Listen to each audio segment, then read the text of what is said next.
NFL superstars Patrick Mahomes and Travis Kelce are targeted in back-to-back burglaries only hours apart.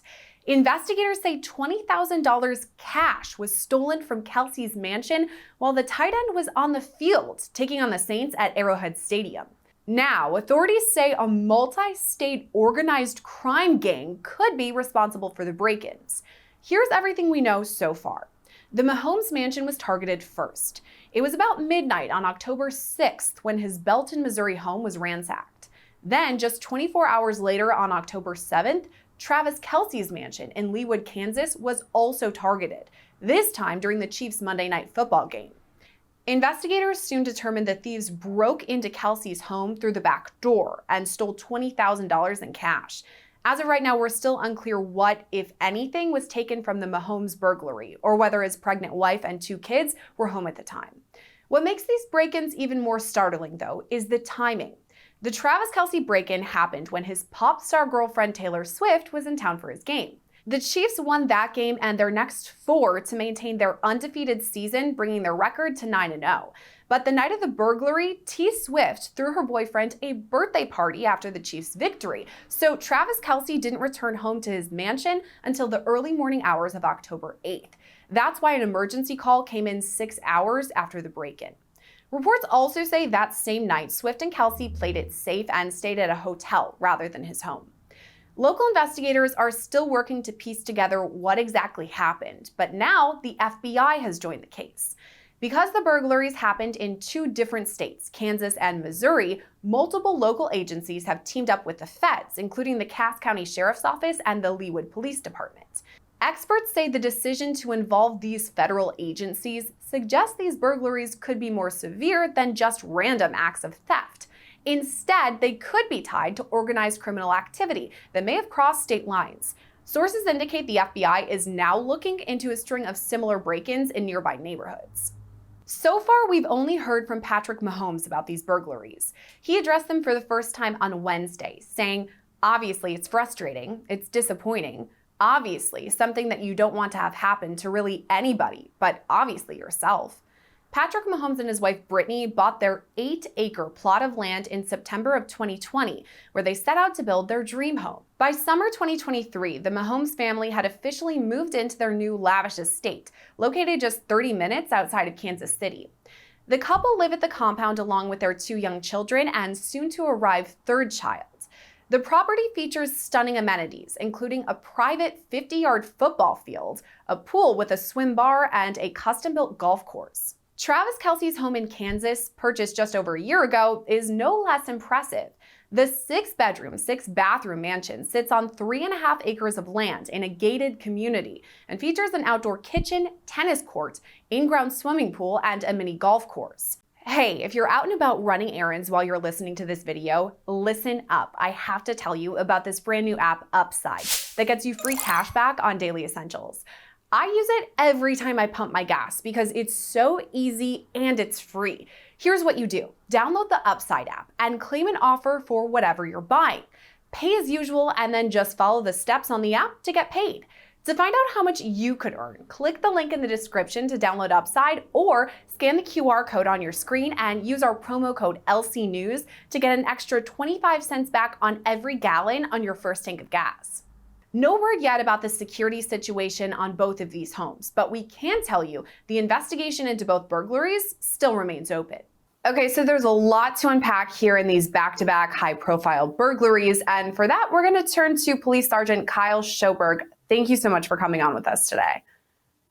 Yeah, hey, thanks for having me on. Sorry, I'm in my car right now. I'm at work, but yeah, it's an honor to be on the show. No. It just shows that you are, in fact, a police officer, so we're glad to see that. So your expertise is really what I want today because we're talking about these back-to-back burglaries. And to me, right from the jump, they have to be connected, right? I mean, these are 2 teammates. Their homes are very near each other. I mean, they seem connected, right? Yeah, I mean, everything would line that I don't think that'd be a coincidence. I agree with you. I do believe that these are probably going to be related with the same suspects involved in both of them. I mean, this also jumped out to me that these are football players. Obviously, they're living these high-profile lives on social media. People can, follow along, know where they're going to be, especially if it's a Sunday night or in this case, it was a Monday night at the football game. To me, that was crazy that these people were like, okay, we know he's going to be at the stadium. That's why we're breaking in. What do you make of that? Well, I think when you look at that, I mean, most of America knows when they're going to be playing in these games. And so that would be a huge broad of people to try to wonder, well, who could be involved in this? And so I think when you actually look at these cases, you're right. I mean, these are two very high profile people. And to think that some random person was involved in this, I believe that to be highly unlikely. It also strikes me a little strange that there's not a whole lot of information put out on this on the news. I mean, the football players, Patrick Mahomes and Travis Kelce, have not given statements about this publicly. The sheriff's department and the FBI that are investigating this case, they have also not given a whole lot of information. That would kind of lend me to believe that these aren't just random people. And so they probably either have an idea or maybe even know possibly who these people are. I mean, these guys don't have just ordinary houses. I don't even know, how somebody would just break into their homes while they're at a football game for a couple hours. That doesn't really make sense to me.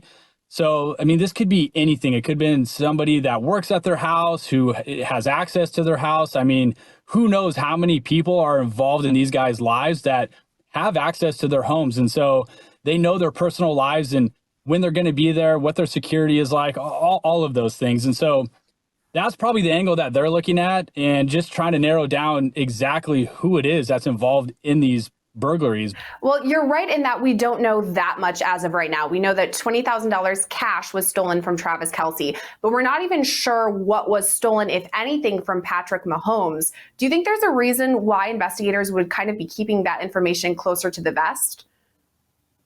Yeah, I believe that there was probably some memorabilia in there from maybe his football stuff.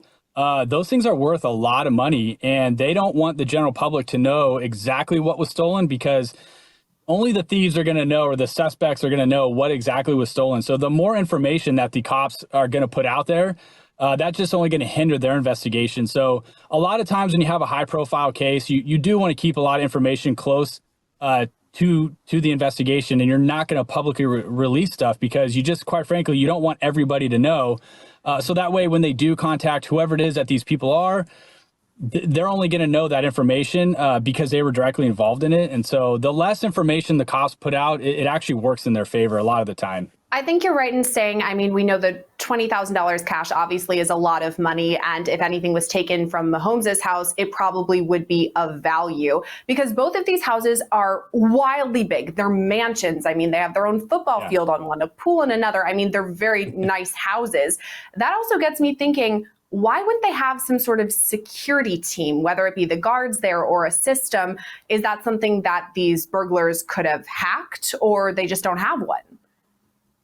Yeah, exactly. I mean, when you first read this report, you kind of think to yourself, well, there's no way. How did somebody get into their house? And you can bet that they have a very high profile security team, especially with, Travis dating Taylor Swift. And apparently she was in town the night of this incident. She was staying at some hotel near the stadium for the football game. So yes, they definitely have a security team that is there 24/7 at that house. I'm sure of it. So yeah, that begs the question, well, how did somebody get through that security? And so that's why I believe the investigators are keeping this very tight-lipped, because they probably have an idea that who these people could be. And so they're going to keep that close, and they're just not going to release a bunch of information. They don't want that to get out to the general public. You brought up Taylor Swift, and honestly, we can't really talk about Travis Kelce without talking about Taylor Swift. They kind of go hand in hand here.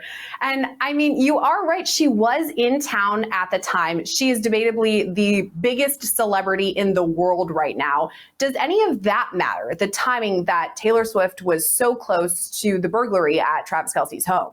Well, I mean, look, I don't know that it should be a bigger deal than it actually is. But other than the fact that she's a very high profile celebrity, and with that, she's brought that status to Travis. Now he's getting all this attention, because of that. And so that's why the FBI is involved. I mean, they're not going to take this lightly by any means. But I can bet you they probably told Taylor, anybody in the Mahomes family, the Kelce family, not to give a public statement about any of this, which is why they probably haven't. because they do want to catch who these people are and get whatever it was that was stolen. There's no way somebody broke into Patrick Mahomes' house and didn't walk away with some type of high value product. So they're going to track that down. There's ways to do that, especially if it's not just cash. I mean, cash is very difficult to track down if at all possible. So the $20,000, that's probably going to be gone. But whatever was stolen memorabilia wise from either both homes or one of the houses, they're going to be able to track that stuff down. And I bet you that's probably what they're focusing on right now. You're right. We haven't heard much from any of them. Patrick Mahomes did say something. It was pretty vague, though. It was just, yeah, this is really unfortunate. I'm sad that it happened, but none of the specifics. So they are kind of keeping that part close. But you mentioned the FBI, which is interesting to me too, because obviously we have these local agencies that are working on this investigation, but then the FBI gets brought in. You mentioned because there are a bunch of high profile names here, but could it be something more? Could organized crime be involved? Yeah, very well could be. I mean, if these, let's say it was an organized crime, group of people and they're traveling over state lines and stuff like that. I mean, the FBI would get involved for that. You also got to think too, I mean, the size of the agency that's investigating these big high profile burglaries that have occurred. I mean, there's a lot of pressure on these agencies to solve those crimes when you're dealing with that type of thing. And they may not have all the resources and things that the FBI has. They have a lot of tools, people, resources, things that most police agencies and sheriff's departments just don't have. And so a lot of times when you have calls like this, you can shoulder tap the FBI and they will, in certain circumstances, come in and help you with the investigation, just merely by offering the resources. What do you think these investigators, these authorities are telling the Mahomes family, Travis Kelce and Taylor Swift about all of this? Is it possible that these burglars would return? Should they be keeping guard? I mean, what do you think they're saying? Well, I think anything like this, like, look, I've had my house broken into in college and I felt very violated. And so I can only imagine what they're feeling like, right? Like they're probably wondering, how did this happen with the amount of security that they do have? So I'm sure they're feeling very violated. I mean, even though they're high profile people, at the end of the day, they're still people. And so they probably are wondering the same thing. And a lot of times when you do have people break into your house or steal your things, there's always that thought or fear that, are they going to come back? And I've been doing this job for 19 years. And in most cases, that doesn't happen. People usually come in, take what they want, and then they're out. It'd be very unlikely that they would return. So I don't think that threat level is necessarily should be on the forefront of their mind, but they're probably not also giving a public statement too, because the investigators are asking them not to. And so they're trying to cooperate with the investigation. But to answer your question, I think it'd be unlikely that these people came back and violated them a second time. Investigators have also said that they're taking a look at similar crimes in the area, whether other people had break-ins, if they had nice houses, if things of value were taken. It kind of gets me thinking, though, because both of these guys are traveling across the country all of the time, the world sometimes, now that they have football games in Europe and Brazil and everywhere. But so the fact that these people are traveling all around, I mean, does that kind of expand it even more? If this is organized crime, they could span the country or the world.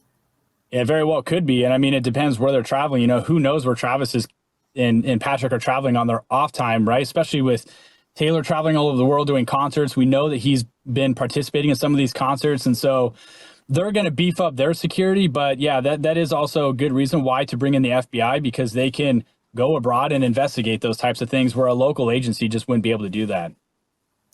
So at that point, let's say that this is international, because you're right, Taylor Swift has traveled all over the world for her tour that's wrapping up shortly. But so would they speak with other investigators? I mean, Interpol, for example, would they work with them and say, here's what we have, what do you have? What would that look like?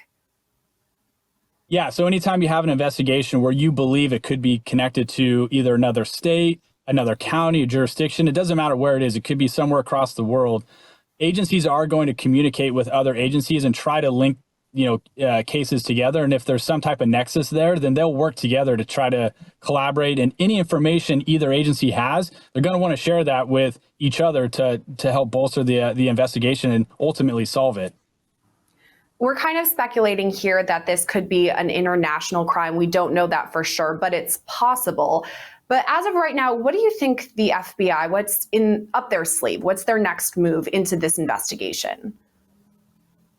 Oh, I mean, there's so many different things that that they're working on. I have no doubt that they're working around the clock probably on this. I'm sure they have a lot of good leads. I mean, there's a ton of cameras out there. Probably a multitude of people that they've already investigated. They probably have a list of people they are going to investigate. Anybody involved in that family who has access to anything, they're going to get investigated and interrogated. There's a lot to do on their part to get this wrapped up, but who knows what their next move is because they're not saying anything. It could be literally anything. Because they're not saying anything, we don't know much, but do you have any guess for a timetable? I mean, is this a crime that's usually really easy to solve, or would it take some extra time? Well, burglaries are sometimes really hard to solve. I mean, even here at a local agency, if you take a residential burglary, those can be very difficult to solve, So it all just depends what evidence do you have to go off of. I believe in this case, they're going to have an answer, I would say fairly quickly. Into who these people are, just given the fact that who they are, the amount of security cameras and things that the Mahomes and Kelce, the guys have around their residence. So I would personally believe that it wouldn't take that long to figure out who these people are. But again, who knows? I don't know what evidence they have to even go off of. I mean, if all eyes weren't on Travis Kelce, Taylor Swift, and Patrick Mahomes, they definitely will be from here. But thank you so much for kind of giving us a little bit of insight on where the investigation could be going. Yeah, absolutely. Like I said, not a whole lot of information out there to go off of. But again, that's just my opinion and speculation on where these things could go. And so I guess at the end of the day, we'll see when they come up with an answer. And when they do catch these people, I'm sure we'll hear about it. Yeah, this is definitely one we'll keep following. Thank you again for coming on with us, Kyle. Absolutely. Thank you guys for having me on. I appreciate it. For now, Travis Kelce and Taylor Swift maintain their silence, but we could expect to learn more details in the next coming days. Reporting for Law&Crime, I'm Sierra Gillespie.